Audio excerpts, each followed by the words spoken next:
This is a 1953 convertible Buick Skylark, and I'm going to be slamming it to the ground for my little sister. I'm going to be turning into a Barbie car, and I'll show that right now as I'm grinding it down. Basically, I just want to make the white circle into like a triangle so I can keep kind of the shape and just customize it the way I want. I started off black here, and I just took it all apart. It was pretty easy, and I turned this white piece into all black, shaved it down a little bit, and I kind of had to cut out a little bit of the back part in order to make the wheels fit. But I got some new wheels ordered that I think are going to look good. I got some off-road tires and some slam tires, and I want to show them out in the next video on my Instagram and my TikTok, and then show them off because I got 10 sets and I'm fucking excited for that. But this is just me sanding it down in order to get that paint on there. I got some Walmart paint. It was 50 cents. It's kind of cheap. I just had to layer it on a bunch. I don't think I'm going to use much of that the next time I do it. But honestly, the paint came out great at the end of it, and you'll see it. But I added some blue specks, like glitter, for it to really pop out. And I just left the bottom chrome because I thought that was perfect. And I love the 1953 Skylark. I've never really heard of that car before. I've seen it, honestly, but honestly, I love it.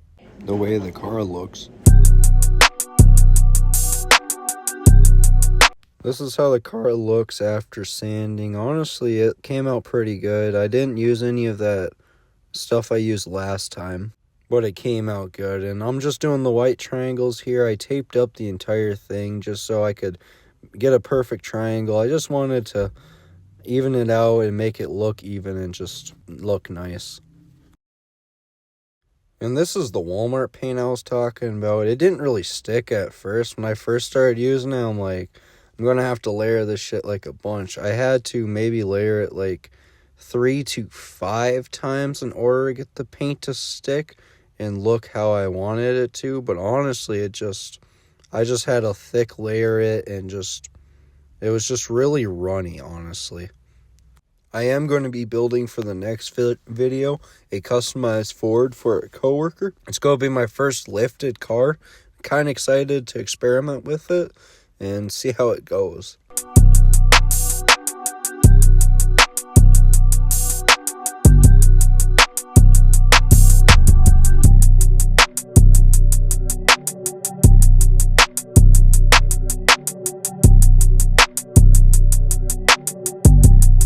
This is me just correcting the paint because since I said it was the cheap Walmart paint, I just had to correct it a bunch of times. But I just put the tape on there across the white triangle, and it honestly just worked out perfectly. I just kept interchanging it and just kept moving the tape in order to get it perfect. But I think it came out perfectly. I honestly love this car. I think my little sister will love it because she's into old cars.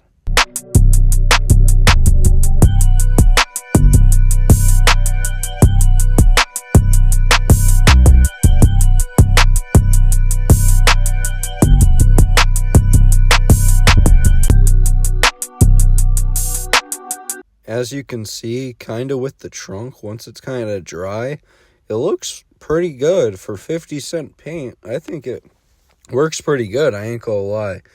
And the paint that I did use for the blue, it's just some glitter stuff. It's just some thick glitter that goes on top and stuff. And then this is how I did the headlights. I put gray on top just like the real car, and then I put white for the headlights because I thought it looked a little bit more realistic. It looks more realistic in real life than how it looks on camera, but I think it still looks pretty good on camera. You can't see me adding the white, but it looks way better off camera.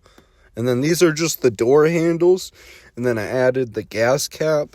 And I think the taillights just came out absolutely perfect. They look really realistic for honestly just what it is. It's just red paint, and I just did a little bit of gloves, and it looks absolutely perfect. I love it. I think for my next cars, I'm learning how to do decals and stuff so I can be able to do license plates and liveries and stuff like that, or like carbon fiber hoods. I really want to do something like that, just something different, and I think it'll look really good with those decals. But I'm almost finished up. All I gotta do is just super glue the bottom half and the body together, and then it's all basically done. It really came out easy, and I really like this build. It looks kind of like the Corvette that the Barbie had, and I really like the rims that I put on it. They're from this Hotwheel. I don't remember the name of it, but this is the Hotwheel that it came off of, and I just added those wheels. I just cut them to make them sized good, and then they worked perfect. I mean, they don't roll as good, but they just look amazing and they work perfectly. And here's the final showing of the car.